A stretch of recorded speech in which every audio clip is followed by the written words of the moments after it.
नमस्कार दोस्तों, एक बार फिर स्वागत है आपका आरटीजी रिपोर्ट्स में, जहां हम आपके लिए हर दिन लेकर आते हैं देश और दुनिया की 10 बड़ी खबरें। तो चलिए सबसे पहले जान लेते हैं बड़ी खबरें, लेकिन इससे पहले इस वीडियो को लाइक और शेयर जरूर कर दें। तो जान लेते हैं आज की बड़ी खबरें। पहली बड़ी खबर के रूप में हम आपको बताएंगे 24 घंटों में इन जिलों में हो सकती है आफत की बारिश। हाई अलर्ट जारी कर दिया है, यानी मध्य प्रदेश में रेड अलर्ट जारी हो गया है। मध्य प्रदेश में मानसून ने एक बार फिर से दस्तक दी है। प्रदेश 24 घंटों के दौरान प्रदेश के पूर्वी मध्य प्रदेश में मानसून सक्रिय तथा पश्चिमी मध्य प्रदेश में मानसून सामान्य रहा। मौसम विभाग ने प्रदेश में आने वाले 3 दिनों में अति भारी बारिश के आसार जताए हैं। शहडोल, रीवा, जबलपुर, भोपाल, होशंगाबाद संभागों के जिलों में अधिकांश स्थानों पर, इंदौर, ग्वालियर एवं सागर संभागों के जिलों में अनेक स्थानों पर तथा उज्जैन में चंबल संभागों के जिलों में कुछ स्थानों पर वर्षा दर्ज की गई है। जबलपुर, सागर संभागों के जिलों में, विदिशा और रायसेन जिलों में अति भारी बारिश को लेकर सरकार ने अलर्ट जारी कर दिया गया है। साथ ही बढ़ते हैं आज की एक और बड़ी खबर की ओर। भारत में वैक्सीन पर बड़ी खबर, कल से शुरू होगा अंतिम चरण का ट्रायल। कोरोना के बढ़ते संक्रमण के बीच भारत में वैक्सीन की प्रगति को लेकर बड़ी खबर सामने आई है।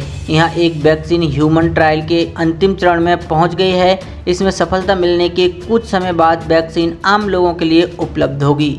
दरअसल मंगलवार को स्वास्थ्य मंत्रालय और नीति आयोग ने प्रेस कॉन्फ्रेंस में बताया कि भारत में कोरोना की 3 वैक्सीन विकसित की जा रही हैं। इनमें से एक का तीसरे चरण का ट्रायल आज या कल से शुरू हो जाएगा। मालूम हो कि प्रधानमंत्री नरेंद्र मोदी ने भी बीते 15 अगस्त को 74वें स्वतंत्रता दिवस के अवसर पर अपने संबोधन में कोरोना के तीनों वैक्सीन की अच्छी प्रगति के बारे में जानकारी दी थी। प्रेस कॉन्फ्रेंस के दौरान नीति आयोग के सदस्य डॉक्टर वी.के. पॉल ने कहा, जहां तक वैक्सीन की बात है, प्रधानमंत्री ने स्वतंत्रता दिवस पर देशवासियों को आश्वासन दिया था। वह कह चुके हैं कि भारत में 3 वैक्सीन विकसित की जा रही हैं और ट्रायल के विभिन्न स्तरों में हैं। इनमें से एक आज या कल में ट्रायल के तीसरे चरण में शामिल हो जाएगी। एक वैक्सीन पहले और एक वैक्सीन दूसरे चरण में है। साथ ही बढ़ते हैं आज की एक और बड़ी खबर की ओर। सोना 55,000 के करीब पहुंच गया है, चांदी 72,000 के पार हो गई है। सोना और चांदी की कीमतों में मंगलवार यानी 18 अगस्त को सोमवार के मुकाबले और बढ़ोतरी हो गई। दिन प्रतिदिन सोना चांदी का भाव बढ़ता ही जा रहा है। HDFC सिक्योरिटीज के मुताबिक अंतर्राष्ट्रीय बाजार में तेजी के रुख के बीच मंगलवार को दिल्ली सराफा बाजार में सोना 1182 रुपये की बढ़त के साथ 54,856 रुपये प्रति 10 ग्राम पर पहुंच गया है। पिछले कारोबारी दिन सोमवार को सोना 53,674 रुपये प्रति 10 ग्राम पर बंद हुआ था। इसी तरह चांदी भी 1,587 रुपये की बढ़कर 72,547 रुपये प्रति किलोग्राम हो गई है। पिछले कारोबारी दिन सोमवार को चांदी 70,960 रुपये प्रति किलोग्राम पर बंद हुई थी। वहीं वायदा कारोबार में भी सोना और चांदी की कीमत में बढ़ोतरी हुई है। India Boolean and jewellers association की वेबसाइट के मुताबिक सोने और चांदी की कीमतों में बढ़ोतरी हुई। 24 कैरेट, 23 कैरेट, 22 कैरेट, 18 कैरेट और 14 कैरेट का सोना और भी महंगा हो गया है। साथ ही बढ़ते हैं आज की एक और बड़ी खबर की ओर। नीतीश सरकार ने 22% तक बढ़ाया नियोजित शिक्षकों का वेतन। बिहार कैबिनेट ने सेवा शर्त नियमावली को दी मंजूरी। बिहार कैबिनेट ने बड़ा निर्णय लेते हुए प्रदेश के नियोजित शिक्षकों की सेवा शर्त नियमावली को मंजूरी दे दी है। इसके साथ ही लंबे अरसे से लंबित पड़े शिक्षकों की अधिकार मांगों को मान लिया गया है। सरकार के इस फैसले से करीब 4.25 लाख शिक्षकों को सीधा फायदा मिलने वाला है। नीतीश के कैबिनेट के इस फैसले के साथ ही शिक्षकों की प्रोन्नति, स्वैच्छिक स्थानांतरण समेत कई सुविधाओं का अब लाभ मिल सकेगा। इसके साथ ही सरकार ने वेतन में भी 22% तक का इजाफा किया है, जिसका लाभ 1 अप्रैल 2021 से मिलेगा। कैबिनेट की इस फैसले से सरकार के खजाने पर 2765 करोड़ रुपए का अतिरिक्त बोझ पड़ेगा। फिलहाल शिक्षकों के वेतन मद में 820 करोड़ रुपए खर्च हो रहे हैं। मंगलवार को मुख्यमंत्री नीतीश कुमार की अध्यक्षता में हुई कैबिनेट बैठक में कुल 28 प्रस्तावों को मंजूरी दी गई। साथ ही बढ़ते हैं आज की एक और बड़ी खबर की ओर। पेंशन नियमों में बदलाव कर सरकार ने केंद्रीय कर्मचारियों को दी बड़ी राहत। देश के लाखों लोगों को होगा फायदा। पीएम मोदी सरकार ने केंद्रीय कर्मचारियों के लिए पेंशन नियमों में बदलाव कर उन्हें बड़ी राहत देने का काम किया है। सरकार की ओर से किए गए नियमों में बदलाव के बाद अब किसी भी कर्मचारी की मौत के बाद आश्रितों या परिजनों को प्रोविजनल पेंशन मिलने में देर नहीं होगी। केंद्र सरकार की ओर से फिलहाल सीसीएस पेंशन नियम 1972 के नियम 80A के अंतर्गत कुछ प्रावधानों में ढील दी गई है, ताकि केंद्रीय कर्मचारियों के आश्रितों या फिर उनके परिजनों को प्रोविजनल पेंशन पाने के लिए दावा करते समय किसी प्रकार की परेशानियों का सामना ना करना पड़े। सरकार के इस कदम से देश के लाखों कर्मचारियों को फायदा होगा। केंद्रीय कर्मचारियों के लिए अब तक लागू नियमों के अनुसार किसी संबंधित कर्मचारी की मौत होने की स्थिति में तत्काल फैमिली पेंशन शुरू करने के लिए फॉर्म 14 के साथ डेथ सर्टिफिकेट और बैंक संबंधी ब्यौरा जमा कराना पड़ता है। इन दस्तावेजों पर यदि मुख्यालय को किसी प्रकार की आपत्ति नहीं होती है तो फैमिली पेंशन उसी समय जारी कर दी जाती है। सरकार ने फैमिली पेंशन जारी करने के नियमों में ही ढील देने का काम किया है। साथ ही बढ़ते आज की एक और बड़ी खबर की ओर। सभी स्टेशनों पर लगेगा नो बिल नो पे, रेल यात्रियों को होगा सीधा फायदा। भारतीय रेलवे ने यात्रियों की सुविधा को ध्यान में रखते हुए स्टेशन के सभी स्टॉल पर नो बिल नो पे का बोर्ड लगाना अनिवार्य कर दिया है। रेलवे ने एक दिशा निर्देश जारी करते हुए कहा कि भारतीय रेल के सभी जोनों एवं मंडलों के सभी स्टेशनों पर लगे स्टॉलों पर नो बिल नो पे का बोर्ड प्रदर्शित करना अनिवार्य है। साथ ही साथ POS मशीन भी लगाना जरूरी होगा। जहां कहीं भी निर्देश के पालन में कमी पाई जाएगी उनके खिलाफ कड़ी कार्रवाई करने का प्रावधान किया जाएगा। पूर्व मध्य रेल के मुख्य जनसंपर्क अधिकारी राजेश कुमार ने सोमवार को बताया कि भारतीय रेल ने यात्रियों की सुविधा और अधिकार में वृद्धि करते हुए सभी जोन एवं मंडल को निर्देश जारी किया है कि सभी स्टेशनों पर उपलब्ध स्टॉलों पर नो बिल नो पे का बोर्ड प्रदर्शित करना है। POS मशीन की उपलब्धता सुनिश्चित करना अत्यंत आवश्यक है। जहां कहीं भी निर्देश के पालन में कमी पाई जाएगी उनके खिलाफ कड़ी कार्रवाई की जाएगी। साथ ही बढ़ते हैं आज की एक और बड़ी खबर की ओर। किसानों के लिए बड़ी खुशखबरी है। फसल खराब हुई तो बिना प्रीमियम के मिलेंगे 1 लाख रुपए। अक्सर किसानों को फसल खराब होने के चलते भारी नुकसान होता है। किसानों की इसी समस्या को देखते हुए गुजरात सरकार ने एक खास योजना का ऐलान किया है। हाल ही में गुजरात सरकार ने किसानों के लिए एक खास योजना शुरू की है।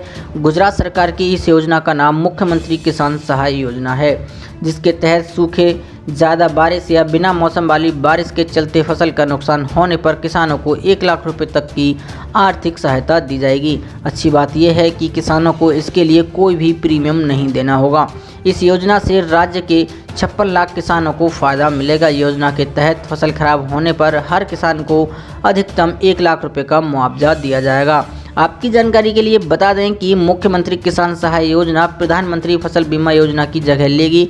गुजरात के मुख्यमंत्री विजय रूपाणी ने ऐलान किया है कि केंद्र की फसल बीमा योजना से अलग किसानों को इस नई योजना के लिए कोई भी प्रीमियम नहीं देना होगा। उन्होंने कहा कि इस साल के लिए केंद्र सरकार की फसल बीमा योजना को मुख्यमंत्री किसान सहाय योजना के साथ बदला जा रहा है। दरअसल बीमा कंपनियों ने इस बार गुजरात सरकार से काफ़ी अधिक प्रीमियम मांगा है। बीमा कंपनियों की मांग के अनुसार राज्य सरकार को 4500 करोड़ रुपए देने पड़ेंगे। साथ ही बढ़ते हैं आज की एक और बड़ी खबर की ओर। हरियाणा के 50,000 कच्चे कर्मचारी हो सकते हैं पक्के, मनोहर सरकार ने दिए संकेत। हरियाणा के करीब 50,000 कच्चे कर्मचारियों को जल्द ही बड़ी खुशखबरी मिल सकती है। स्थायी होने की जिद्दोजहद से लगे इन कर्मचारियों के लिए उम्मीद की किरण बंदी है। इन कर्मचारियों को हरियाणा सरकार पक्का कर सकती है। पंजाब एवं हरियाणा हाई कोर्ट सहित विभिन्न अदालतों में याचिका लगाने वाले स्वीकृत पदों पर काम कर रहे इन कर्मचारियों का पूरा ब्यौरा सरकार ने तलब किया है। सेवाओं के नियमितीकरण को लेकर अदालतों में लंबित केसों पर मंथन के लिए बुधवार को संबंधित विभागाध्यक्षों की बैठक बुलाई गई। इसके बाद रिपोर्ट महाअधिवक्ता एडवोकेट जनरल को दी जाएगी। सामान्य प्रशासन विभाग के प्रधान सचिव ने उन सभी विभागाध्यक्षों को बैठक में शामिल होने की निर्देश दिए हैं जिनके महकमों से जुड़े सेवा नियमितीकरण के मामले अदालतों में लंबित हैं। हरियाणा सचिवालय की 4थी मंजिल पर बुधवार सुबह 11 बजे होने वाली इस अहम बैठक में सभी विभागों के कच्चे कर्मचारियों की सूची तैयार की जाएगी जो पक्की नौकरी के दावेदार हैं। साथ ही बढ़ते हैं आज की एक और बड़ी खबर की ओर। शिवराज सरकार का बड़ा ऐलान, सिर्फ राजकीय लोगों को ही मिलेंगी सरकारी नौकरियां। जी हां, मध्य प्रदेश के मुख्यमंत्री शिवराज सिंह चौहान ने बड़ा ऐलान किया है। उन्होंने कहा है कि अब मध्य प्रदेश में सरकारी नौकरी केवल राजकीय लोगों को ही मिलेंगी। इसके लिए वह जल्द कानून में बदलाव लाने वाले हैं। ट्विटर के जरिए इस बात का ऐलान करते हुए उन्होंने कहा, मेरे प्यारे भांजे भांजियों, आज से मध्य प्रदेश के संसाधनों पर पहला अधिकार मध्य प्रदेश के बच्चों का होगा। सभी शासकीय नौकरियां सिर्फ मध्य प्रदेश के बच्चों के लिए ही आरक्षित रहेंगी। हमारा लक्ष्य प्रदेश की प्रतिभाओं को प्रदेश के उत्थान में सम्मिलित करना है। बता दें कि मध्य प्रदेश में 27 सीटों पर उपचुनाव होने वाले हैं। ऐसे में बीजेपी नए ऐलान कर जनता का दिल जीतने में लगी हुई है। इससे पहले सीएम शिवराज सिंह चौहान ने आदिवासियों की मदद करने और उन्हें साहूकारों के चंगुल से छुड़ाने के लिए बड़ा ऐलान किया था। दरअसल शिवराज सिंह चौहान एक कानून लाएंगे जिसके तहत 15 अगस्त 2020 तक 89 अधिसूचित क्षेत्रों के अनुसूचित जनजाति के व्यक्तियों को गैर लाइसेंसी साहूकार से लिया कर्ज नहीं चुकाना होगा और ना ही साहूकार कर्ज के लिए दबाव बना सकते हैं। इसके साथ ही साहूकारों के पास जो भी चीज़ और कागजात गिरवी हैं वह भी उन्हें लौटाना होगा। साथ ही बढ़ते हैं आज की एक और बड़ी खबर की ओर। केंद्रीय कर्मचारियों के लिए बड़ी खबर है, बदला कॉन्ट्रैक्ट नियुक्ति का नियम। वित्त मंत्रालय अब सरकारी कर्मचारियों की सैलरी रेगुलेट करने के नॉर्म्स पर काम कर रहा है जिन्हें रिटायरमेंट के बाद कॉन्ट्रैक्ट पर रखा गया है। इसमें नॉमिनेशन आधारित नियुक्तियों को न्यूनतम रखने का प्रस्ताव है। 13 अगस्त को जारी एक मेमोरेंडम में मंत्रालय के व्यय विभाग ने कहा कि रिटायरमेंट के बाद कॉन्ट्रैक्ट आधार पर नियुक्त किए जाने वाले कर्मचारियों, जिसमें कंसल्टेंट्स भी शामिल हैं, के लिए कोई यूनिफॉर्म गाइडलाइन नहीं होगी ताकि इन मामलों में सैलरी पेमेंट को रेगुलेट किया जा सके। केंद्रीय कर्मचारियों को रिटायरमेंट के बाद कॉन्ट्रैक्ट पर रखने संबंधित रेगुलेशन को लेकर व्यय विभाग ने एक ड्राफ्ट तैयार किया है और अन्य मंत्रालयों व विभागों से इस बारे में 10 दिन के अंदर सुझाव मांगा है। विभाग ने कहा है, ये महसूस हो रहा है कि रिटायर हो चुके केंद्रीय कर्मचारियों को अगर कॉन्ट्रैक्ट पर रखा जाता है तो उनकी सैलरी पेमेंट में एक रूपता लाने के लिए इसे रेगुलेट किया जाएगा।